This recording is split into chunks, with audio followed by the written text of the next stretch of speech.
ደንግጬ ስመለስ ኃይለኛ ጩኸት ተጮኸ። ራሴን ኮንትሮል ማድረግ አቅቶኝ ወደ ቤት ገብቼ እያለቀስኩ ነበር። እንዲህ ስታየው ምንም ይሆንኩ አልመስልም አይደል? እግዚአብሔር እኔ ቤት ሲደርስ አይሳሳትም ነው ያልኩት። እኔ ጓደኛ እንኳን የለኝ፣ አብረን የምንወጣው የምንገባው ከሷ ጋር ሁሉ ነገር ሄዳለች፣ አልፋለች፣ ሞታለች። ገና ውስጤ አሁንም አልተቀበለውም። ገና ከውስጥህ የሚጠፋ ነገር አይደለም፣ ከባድ ነው።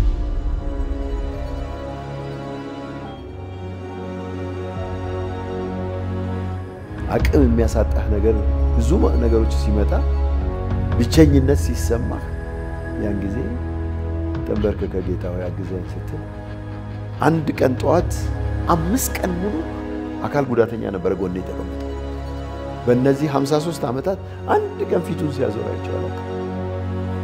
አርዶት ሄደ። ኢሚዲየትሊ አይናችን እያየ ስጋው ትልበት ነው። የጎረቤት ልጅ ቢላ ሳካችብኝ እዚህ ግንባሬ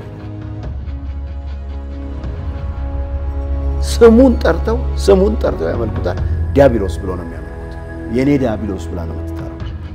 አጋንንቱ በአካባቢው ለቅሶ ካለ አይወርድም። ዘይትህን በመቅረዜ ሙላ። አንድ ድንቅ ትምህርት አንድ ሰው አስተማረ። ካየሁት ነገር አንድ መሪ አገኘው። እውነተኛ መሪ ልክ የመሪ ካራክተር ያለው ክርስቶስ ኢየሱስ።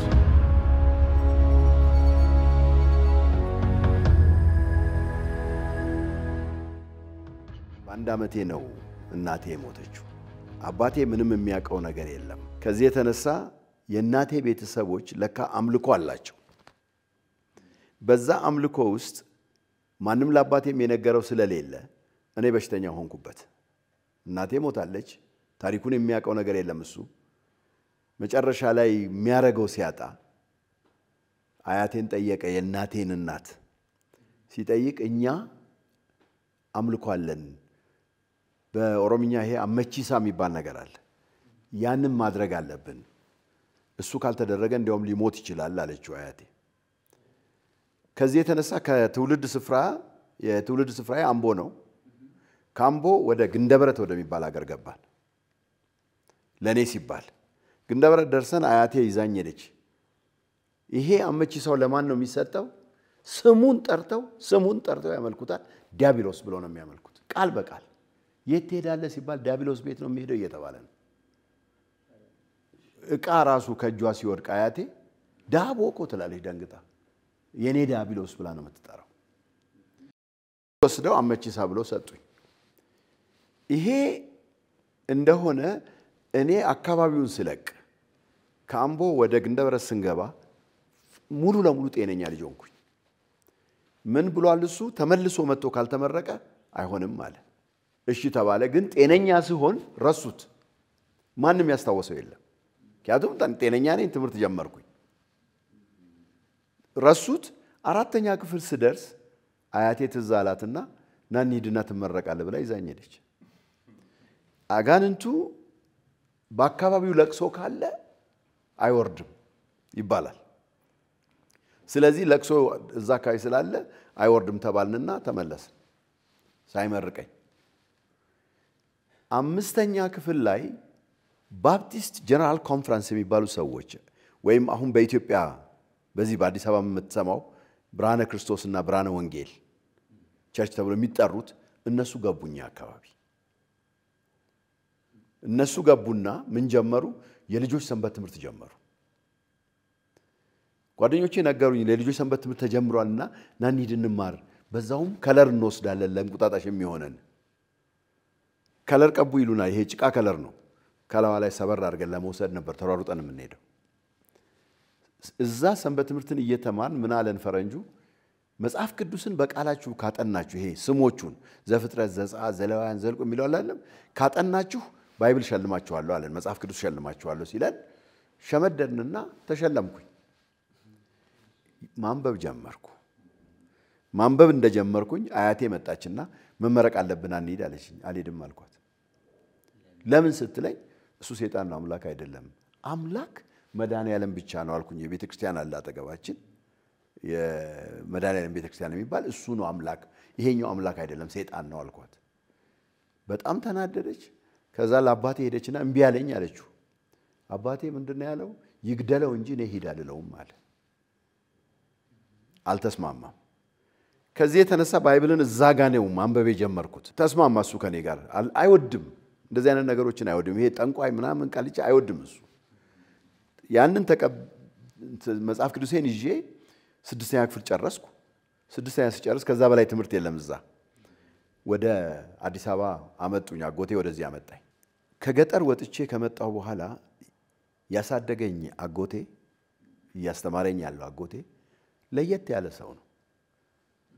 ወታደር ነው፣ ፖሊስ ነው። መጠጥ አያውቅም፣ ሌላ ነገር አያውቅም። እሱን እያየሁ ወደ መጥፎ ነገሮች ውስጥ ምንም የመግባት ካራክተር አልነበረኝ። አዲስ አበባ እንደመጣሁኝ 7ኛ ክፍል 8ኛ ክፍል ያው አገር እስክለምድ ማለት ነው ስማር ምንም ነገር አላውቅም። 9ኛ ክፍል ተማሪ ሆኜ 1964 ላይ በጌጃ ሰፈር መንገድ ላይ ዝም ብዬ በእግሬ ወክ አደርጋለሁ እሑድ ጠዋት። ፈረንጁ እዛ ያስተማረን መዝሙር ነበረ፣ ዘይትህን በመቅረዜ ሙላ የሚል መዝሙር። ታውቀው እንደሆነ አላውቅም። ዘይትህን በመቅረዜ ሙላ ይንደድ የሚል እሱን መዝሙር አስተምሮን ስለነበር በጌጃ በራፍ ሳልፍ እሱ መዝሙር ሰማሁ። እንዴ እነዚህ ሰዎች እዚህ ሀገርም አሉ እንዴ አልኩና ገባሁ ወደ ቤተክርስቲያን ውስጥ፣ ጌጃ ቃለ ሕይወት ማለት ነው። ሰባኪው ሰብኳል። እኔ ግን በጣም አትራክትድ የሆንኩት በጣም ደስ ብሎኝ ጆይን ላደርግ የፈለኩት ማንን ነው? መዘምራኑ ቆመው ሲዘምሩ በጣም ደስ ስላለኝ ጌታን የምትቀበሉ ሲባል ተነሳው። ምድር ቤት ወንጌላዊ ይዞኝ ወረደና ሊያስረዳኝ ሲሞክር እሱን ተወው አልኩት።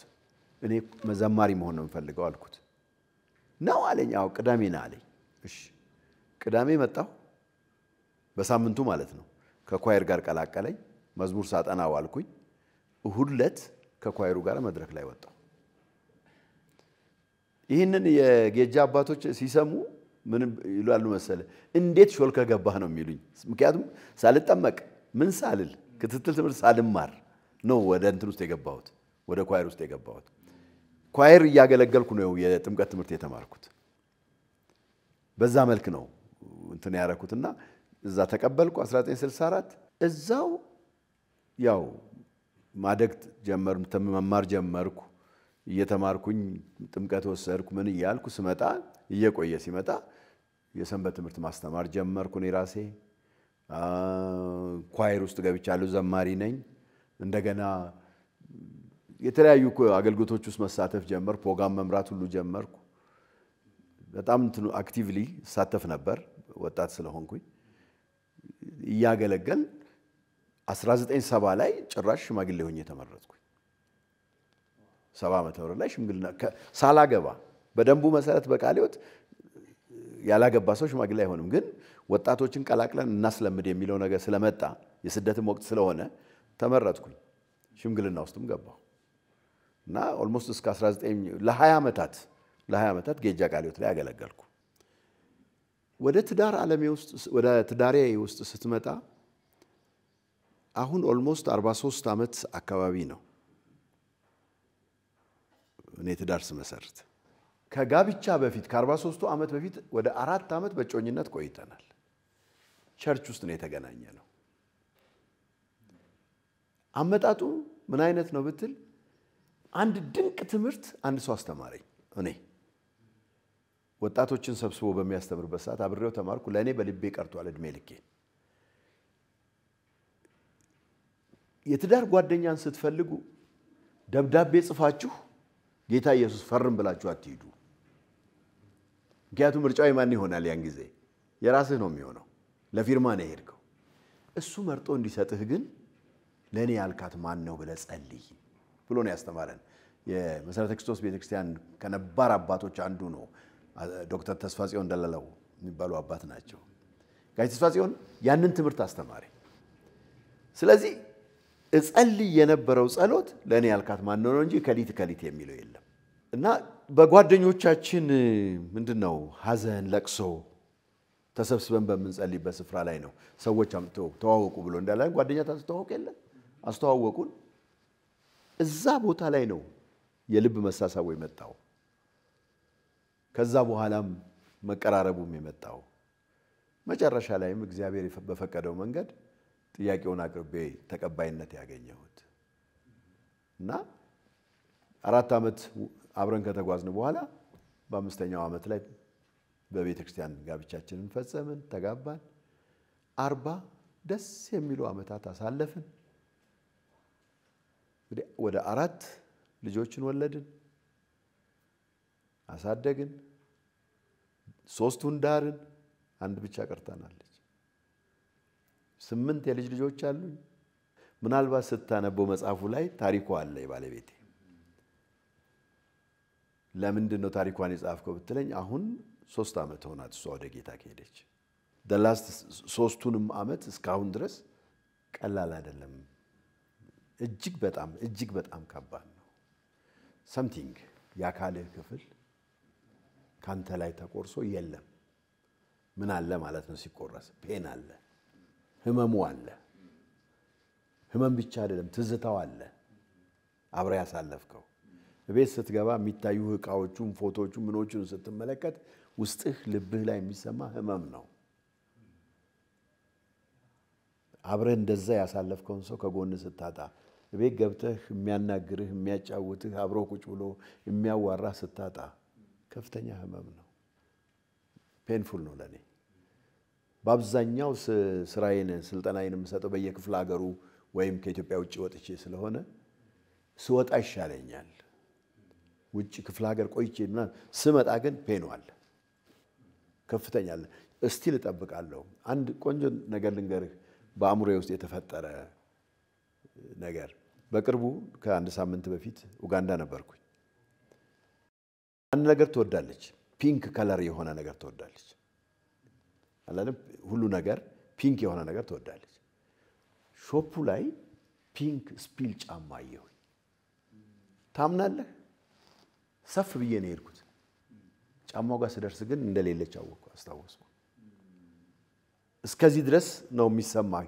ሄዳለች አልፋለች ሞታለች ነገር ውስጥ ገና ለውስጤ አሁንም አልተቀበለውም ገና ከባድ ነው በኋላ አብራኝ የነበረች እህት ደንግጬ ስመለስ ገብቶኛል ነው ያለችኝ ገብቶኛል ለምን እንደዛ እንዳደረክ እከሌም እንዲያርጎ ነበር ብላ አንድ ነገር ታወራይ ነበር እኔ ደንግጬ ስመለስ እሷ ገብቷት ታጽናናኝ ነበርና ከውስጥህ የሚጠፋ ነገር አይደለም ከባድ ነው በተለይ ፒስፉሊ ደስ ብሎ ቆንጆ የትዳር ዘመን ካሳለፍ እንዴት አርገህ ትረሳዋለህ በጣም ከባድ የፍቅር ህይወትህን በጣም ከባድ ይሄ ንትርክ ጭቅጭቅ ያለበት ከሆነ ተገላገልኩ ነው የምትለው እኛ እንደዛ አይነት ላይፍ አላሳለፍን 7 ልጅ ስናሳድግ 4 እኔ ወለድኳቸው ብያለሁ 3 ደግሞ ሌሎች ልጆች እንደዚህ ወላጆቻቸው የሌሉት ወስደን አሳድገናል ደስ ይያለ ሁሉም ቦታውን ይዟል ሁሉም አድጓል እሷ የሰራችው ስራ ትልቅ ነው የሚረሳ ታሪኮች አይደሉም እና እነሱንም ስታይ ልጆቹንም ስታይ የሚመጡበት ትዝታዎች ብዙ ናቸው ቤት ውስጥ ስገባ የሚታይ አሁን ምንዳው መኪና ስታየው የሷ ነበር ይሄ መኪና እነዚህ ስትመለከት ብዙ ነገር ይመጣብኛል አይረሳም ህመም አለው በጣም የማይቋረጥ መቼ እንደሚቆም አላውቅም ህመም አለው በቅርቡ ነው የዶክትሬት ዲግሪን የጨረስኩትና ተመርቄ ስመጣ እቤት ልጆች ድግስ እንዳዘጋጁ አላወኩም እነሱ ሰው ጠርተዋል ድግስ ደግሰዋል ገባ ስል ግን ያየሁት አሁን በቅርብ ነው የካቲት 22 ወደ ግቢ ስገባ በጣም የምትወዳትን ጓደኛዋን አየሁ ቀጥሎ እህቷን አየሁ ራሴን ኮንትሮል ማድረግ አቅቶኝ ወደ ቤት ገብቼ እያለቀስኩ ገባሁ ስቲል ፔኑ እንዳለ ይሰማል አይደል እንዲህ ስታየው ምንም ይሆን እንኳን አልመስልም አይደል ውስጤ ግን ደስ አይደለም ስለዚህ ሳትወድ በግድ እርዳኝ ትላለህ አንድ ነገር ግን አምናለሁ እሱ የወደደው ሊያደርግ ባለስልጣን ነው ልንከለክለው አንችልም። አንድ ሰው ምን አለኝ መሰለህ በለቅሶ ሰሞን መጥቶ አሌክስ አንተ አገልጋይ ነህ አልጸለይክም አለኝ። እኔ የመለስኩት መልስ ምን መሰለህ እግዚአብሔር እኔ ቤት ሲደርስ አይሳሳትም ነው ያልኩት። ይሄ የሆነ ያለ ጉዳይ ነው እኔ ላይ ብቻ አልሆነም። እኔ ቤት ሲደርስ እግዚአብሔር ዛሬ ተሳሳተ እኔ አገልጋይ ስለሆንኩኝ እንዴት እንዲያደርገኛል የምለው ጉዳይ አይደለም። ባለስልጣን ነው የሚረዳህ መንፈሱ ስላለ ያቆምሃል። የቆምኩትም በሱ ነው ያቆመኝም እሱ ነው እንጂ እንደ ሁለታችን ተናግሬያለሁ ለብዙዎች ዓለማዊ በሆነ ኖሮ ሱሳይድ አደርግ ነበር። ምክንያቱም ጥሩ አልነበረም። አብረን የኖርነው ኢንቲሜሲያችን በጣም ከፍተኛ ነው።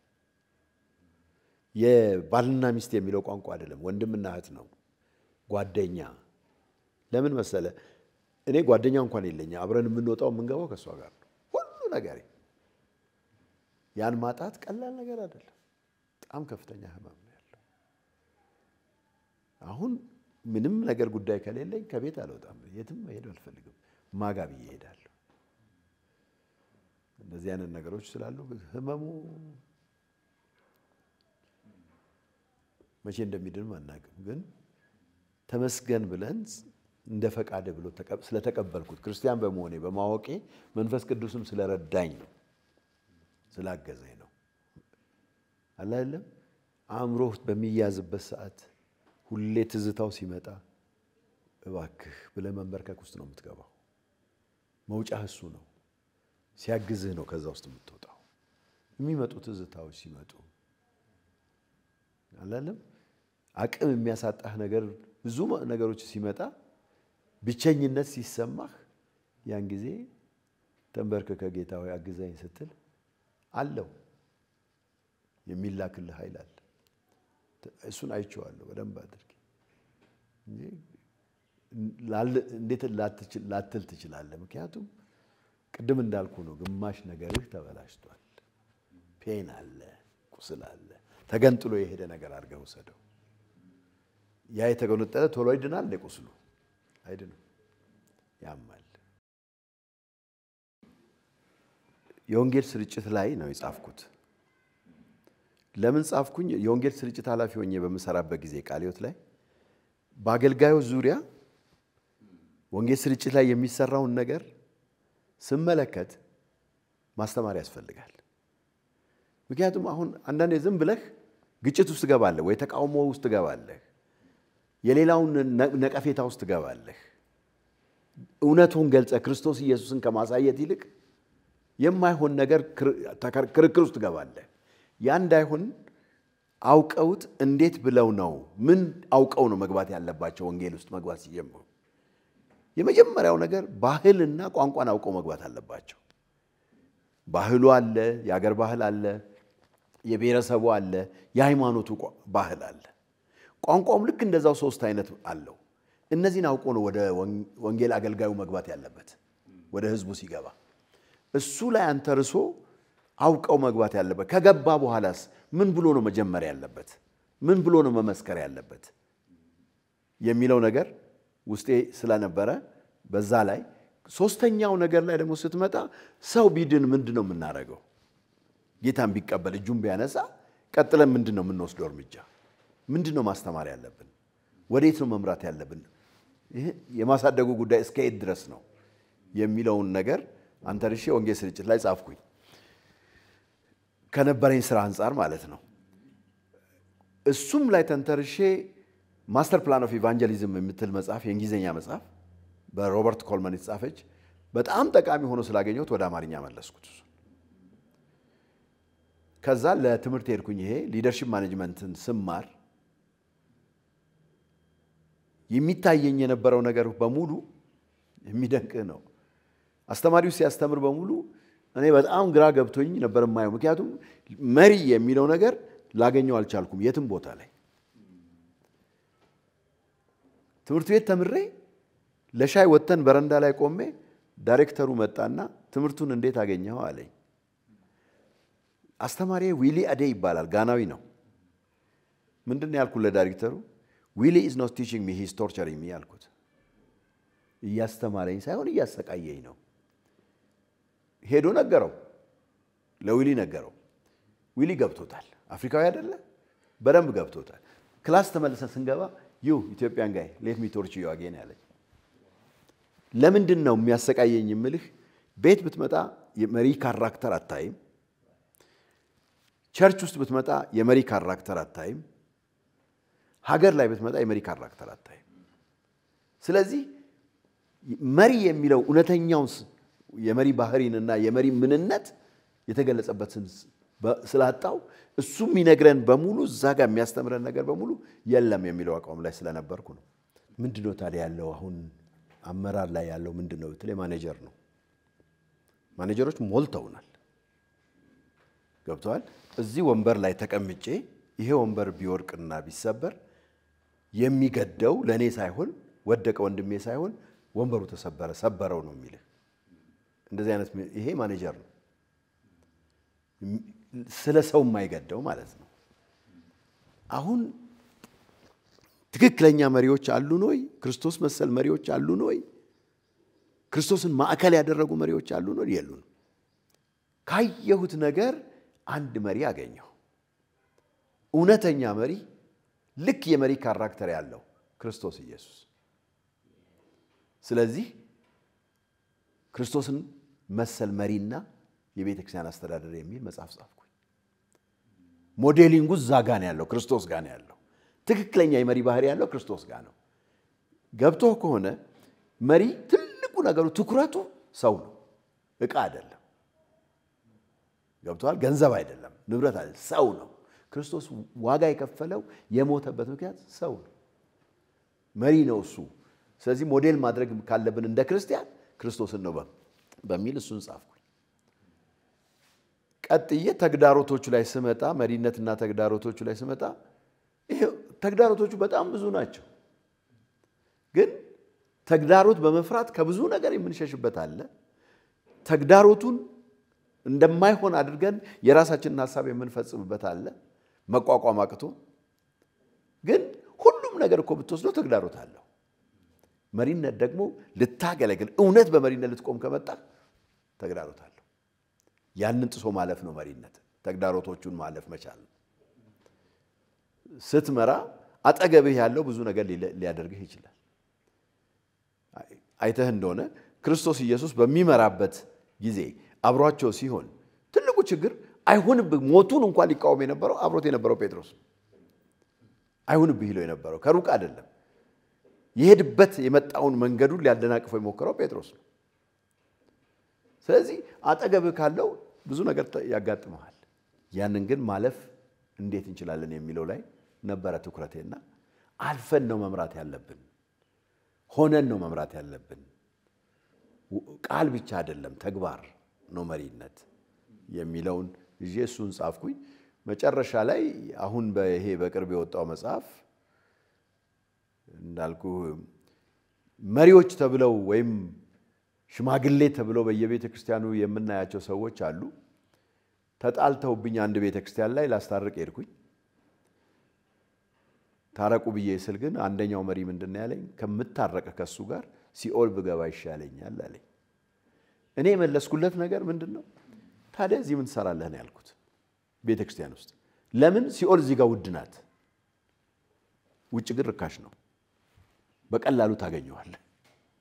ስለዚህ የሚሻልህ እዚህ ጋር ቁጭ ብለህ ሲኦልን የምትመኝ ከሆነ እዚህ ጋር አታገኛትም፣ ብትወጣ ይሻልሃል ብዬ እንደው እንደንትን ተናገርኩት። ይሄን ልብ ይዘን መንግስተ ሰማይን መናፈቅ ክርስቶስ ኢየሱስን መከተል ከባድ ነው። ይቅር የምትለው ቋንቋ ከውስጥ መውጣት ያልቻለች ከዛ የተነሳ ነው ያልተኖረ የክርስትና ህይወት የሚለውን ወደ መጽሐፍ ደረጃ ላይ መጣሁትና ምጥ ነው መጽሐፍ ቀልድ አይደለም። አመጣህ ነው የምትወልደው። ጊዜ ይፈጃል፣ ረጅም ጊዜ ይፈጃል አንዳንዱ። ስለዚህ በዛ መልክ ነው መጽሐፎቹ የተጻፉት። እሱን ለመግለጽ በጥቅል እንዲህ ዝም ብለህ የምታየው አምላኬ ነው፣ ጌታዬ ነው፣ ጀነራል። ጠጋ ብለህ ስትጠጋው ደግሞ የቅርብ ወዳጅ ነው፣ አዳኝ ነው። ለኔ ፊቴ ምን አለ? የሞት ፍርድ አለ፣ የተቀመጠ አለ፣ ሲኦል አለ። እዚህ ጋር ግን መድኃኒት አለ። ስለዚህ ተቀበልኩት ብዬ ስል ከሞቱ መንደር ከሲኦሉ መንደር መድኃኒት አገኘሁኝ። እዚህ ጋር ክርስቶስ ለኔ መድኃኒት ነው፣ መድኃኒት ነው ለዘላለሙ። ቃሉ ምንድነው ያለ? አስቀድማችሁ የእግዚአብሔርን መንግስት ጽድቁን ፈልጉት አይደል ያለ? እሱም ፍለጋ ስመጣ ኢየሱስ አለ። ከኢየሱስ በኩል ነው ለካ መድኃኒትነቱ ያለው። መድኃኒት ነው እሱ። ከዛ በኋላ የምኖረው ኑሮ የማገኘው ነገር የምኖረው አኗኗር በሱ የተሰጠኝ ነው፣ ሰጪ ነው። አንተ በመስመሩ ላይ ከቆምክልህ እንደርሱ ያለ ጌታ የለም። በብዙ መንገድ ማየት ትችላለህ። ቃሉ ላይ ስትመለከተው እንደሚለው እንደተናገረው የሚያደርግ ጌታ ነው። በእነዚህ 53 ዓመታት አንድ ቀን ፊቱን ሲያዞር አይቼው አላውቅም። ምን ነበረ የገጠመህ ተግዳሮት በጉዞ ውስጥ ብለህ ቅድም ስታነሳ ትልቁ ከባድ ነገር የማስታውሰውን አንድ ላንሳልህ። የማስታውሰው ደርግ ስልጣን እንደያዘ የእድገት በህብረት ዘመቻ ተብሎ ተላክን። ባሌ ነው የደረሰኝ፣ ባሌ ጎባ ነው የደረሰኝ። 27 ክርስቲያኖች አገኘሁ ከዘማች ውስጥ። አብረን ጫካ ውስጥ ማምለክ ጀመርን። አብረን ፌሎሺፕ መፍጠር ጀመርን። እየቆየ ሲሄድ ከ27ታችን 3 ብቻ ቀረ። ሁሉም ወደ ዓለም ገባ።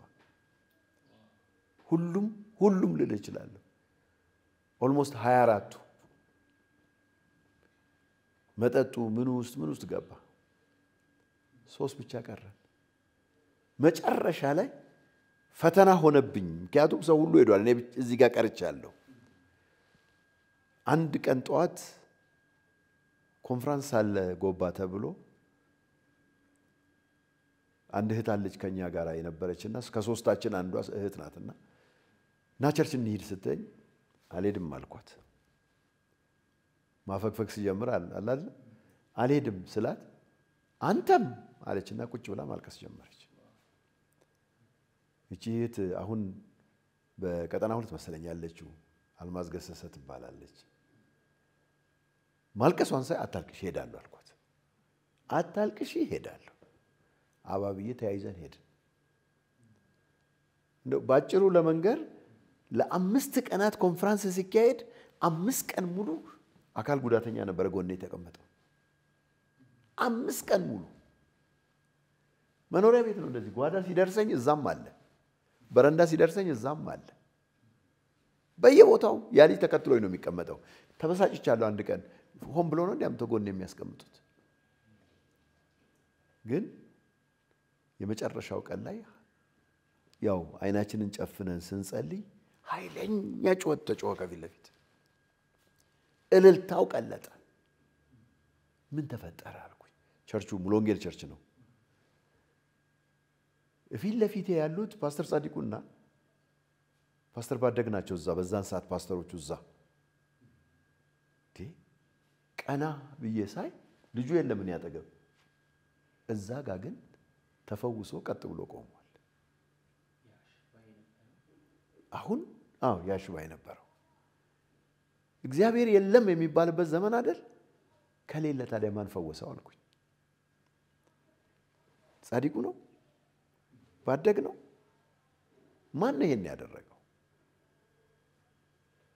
ተለመነ እንጂ እነሱ ሲሰሩት ወይም ልጁን ሲጠግኑት እንደ ሐኪም አላየው። የተለመነው ጌታ ግን ደርሶ ሲፈውስ አየው። ተርኒንግ ፖይንቴ ነው እሱ። በቃ አበቃ። እዛ ጋር ሁሉ አፈግፍጓል። 3ታችን ግን ተመለስ።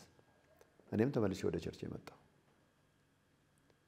ዘመቻውን ጨርሼ 2 ዓመት ቆይቼ ስመጣ ኖርማሊ ቀጥታ መጥቼ ወደ አገልግሎት ውስጥ ነው የገባሁት። እና በብዙ ነገር ውስጥ ታልፋለህ። ተግዳሮት ይገጥመሃል። የሚያጸናህ ግን እሱ ነው። የሚያራምድህ ግን እሱ ነው። አመራሩ ሁልጊዜ አስደናቂ ነው። እድሜም በሙሉ እየተደነኩ ነው የመጣሁት እኔ ከአንድ እርከን ወደ አንድ እርከን ከአንድ እርከን ወደ አንድ እርከን ከአንድ እርከን ወደ አንድ እርከን ሲያሻግር ፈተና ውስጥ ሊኖር ይችላል፣ ግን አስደንቆ ያሳልፋል። ከሞት ውስጥ ሲያስመልጠኝ አይቻለሁ በሚደንቅ ሁኔታ። የደርግ ፖለቲካ ዘመን ሲመጣ ኢህአፓ የሚባል ግሩፕ ነበር። ኢህአፓዎች ጆይን ካላደረካቸው ሀሳባቸውን ካልተቀበልክ ይመቱሃል፣ ይገሉሃል። በምንም የነሱ ፓርት ካለ እኔ ደግሞ ክርስቲያን ነኝ፣ እኔ ደግሞ ቸርች ነኝ። ወጥቼ ገብቼ ቸርች ነው። ማትሪክ ራሱ በመከራ ነው የተፈተን ነው። ትምህርት ከድል በኋላ ነው ስለሚሉ በዛ መሐከል ቀጥታ ቤቴ መተው ነው አንተ እዚህ ግሩፕ ውስጥ መግባት አለብህ ብለው ያዙ። በኋላ ዋሸኋቸው። እዛ ጌጃ ሰፈር ያለው ግሩፕ ውስጥ አለሁበት አልኳቸው። ሄደው ቼክ አረጉ። የለሁም፣ እዛ የትም ውስጥ የለሁም፣ ምንም ውስጥ የለሁም ፖለቲካ ውስጥ። መጨረሻ ላይ ደብዳቤ ነው የሚጽፉልህ ሊገሉ ሲፈልጉ። በሰማያዊ ከጻፉልህ ማስጠንቀቂያ ነው። ጥቁር ከሆነ ድንበር ላይ ደርሰሃል፣ ቀይ ከሰጡህ ይገሉሃል። የመጀመሪያውን ሰማያዊ ደብዳቤ ጽፈው ቤታችን በራፍ ላይ አምጥተው ሲሰጡ የተቀበለው አጎቴ ነው።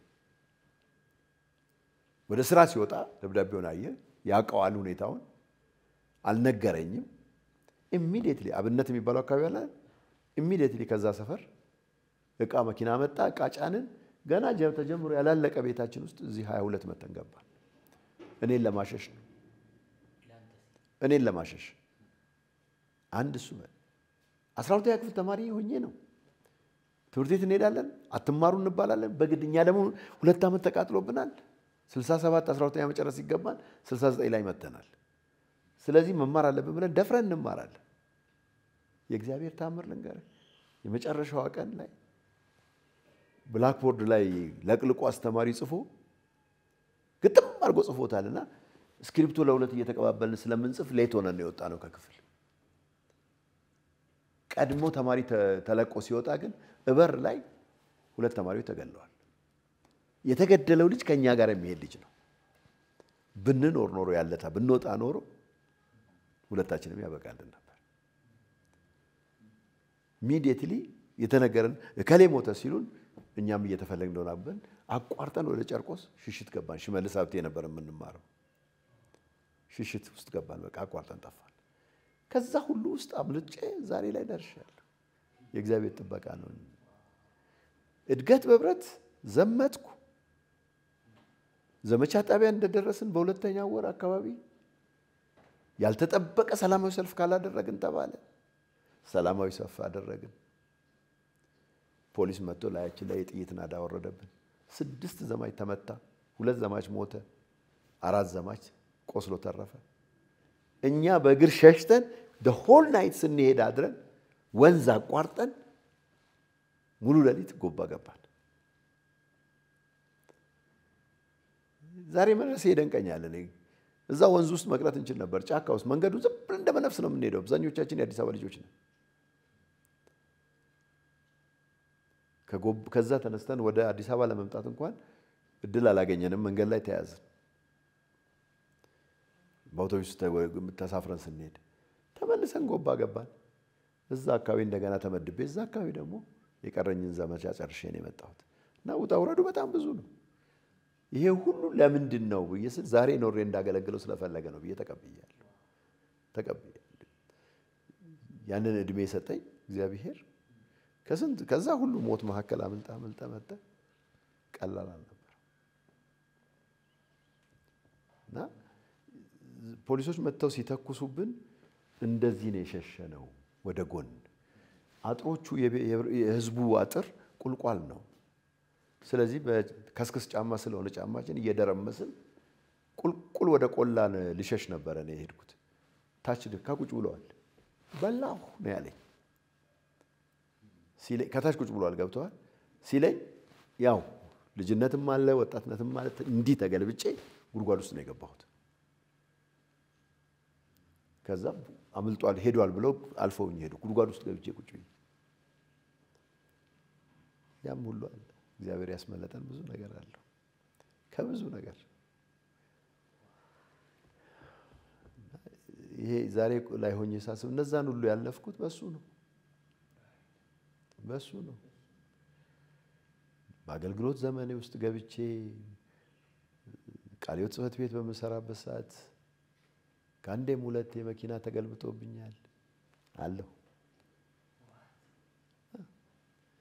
ያው በጣም ከባድ ቦታ ምናልባት ሀገሮችን የምትሄድና የምታይ ከሆነ ወልዲያ ከወልዲያ ወረታ የምትመጣ ከሆነ ወደዚህ ወደ ጎንደር ገደል ነው መንገዱ ልም ያለ ገደል ነው ላሊበላ አካባቢ ስትደርስ ያም መንገድ እየበረረ ነበር የሚነዳው የሾፌር የነበረው ሜዳ ላይ መተን ወረታ ልንገባ 5 ኪሎ ሜትር ሲቀረን ግን ተገለበጥ ሜዳ ላይ ታምራ አይደለ ገደሉ ላይ ብንገለበጥ ኖሮ አበቃል 3 ነበር ተረፈን ሁላችን እንዲ ተንከባለው መኪናው እዚህ ለምንድን ነው በየሳስብ እንዳገለግል ፈልጓል በቃ ዛሬ ኖርኩበት ነገር ያን ጴጥሮስ ጥያቄውን ሲጠየቅ ጥሎ ሄዶ አሳ ፍለጋ ሄዷል አይደለም ከተጠራ በኋላ ጥያቄውም እኮ የቀረበለ ከነዚህ ይልቅ ተወደኛለህ ነው የተባለው ከአሳዎቹ ይልቅ አው የምትል መልስ በጣም ቀላል ናት አይደል ጴጥሮስም መልሷል አው እንደወደ አንተ ታውቃለህ ብሎታል ጌታ ተቀብሎታል ብለህ ታምናለህ አልተቀበለው የት እንተያይ ነው ያለው በጎቹ ላይ አንተ ለበጎቹ በመታደርገው ነገር ለኔ ያለህን ፍቅር ዛልይ ግልገሎቹ ላይ ጠቦቶቹ ላይ መገለጫው እውነተኛ ፍቅር መገለጫ ዋጋ ከፍለህ የምትሰጠው አገልግሎት እግዚአብሔርን መውደዳችን መገለጫው ወደዋለሁ ጌታን የሚለው አይደለም መገለጫው አንተን ስወድህ ነው መገለጫው የተሰጠኝን አደራ የተሰጠኝን አገልግሎት በእውነተኛ ፍቅር ማገልገል ሲችል ምክንያቱም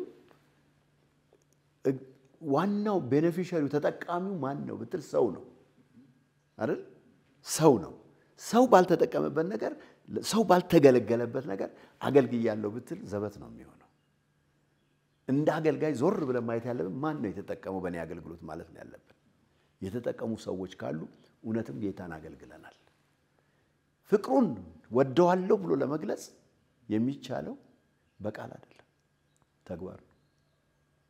ተግባር ነው ያውም ሰው ላይ ያረፈ ተግባር በሰው ላይ የተገለጠ ወንድምህን የምትጠላው ከሆነ ነፍሰ ገዳይና አይደል ያለ መገለጫ ቦታችን ሰው ላይ ሰዎች ተጠቅመው ሰዎች ተለውጠው ሰዎች አድገው ሰዎች እግዚአብሔርን አክብረው ከተገኘ አንተ አገልግያለሁ ብለህ ደፍረ መናገር